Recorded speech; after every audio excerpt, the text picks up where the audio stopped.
tujuan dari yang namanya paguyuban ini, pertama kita ingin mempererat silaturahmi yang diwadahi dengan yang namanya persatuan, ingin mengeratkan kembali, ingin mengguyubkan kembali kita.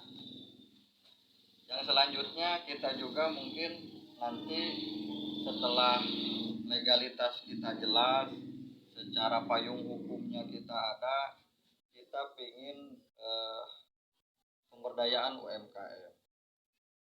Ya, salah satunya manfaatnya banyak.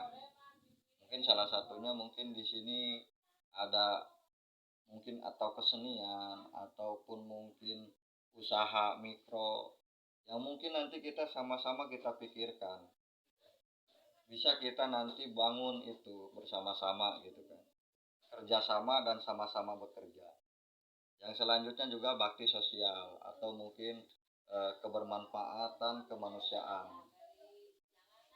Misal mungkin kalau ada saudara kita di luar daerah atau bahkan khususnya di daerah kita sendiri di Kabupaten Batanghari atau lebih lingkupnya lebih kecil lagi, saudara-saudara kita yang di Kecamatan Pemayung, itu kita bisa dengan bertukar informasi ketika misalkan persatuan ini sudah guyub, sudah bersatu, sudah punya anggaran, sudah punya program, kita bisa melakukan paling tidak secara bantuan materi, paling setidak-tidaknya kita bisa bantu dukung melalui ya, ungkapan doa, ungkapan atau ucapan ataupun bahkan kita mungkin bisa kirim doa.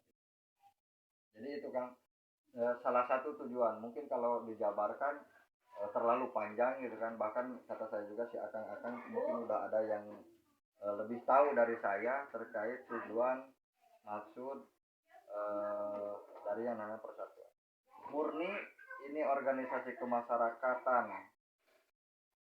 yang dimana di dalamnya merupakan perkumpulan persatuan orang-orang Pasundan.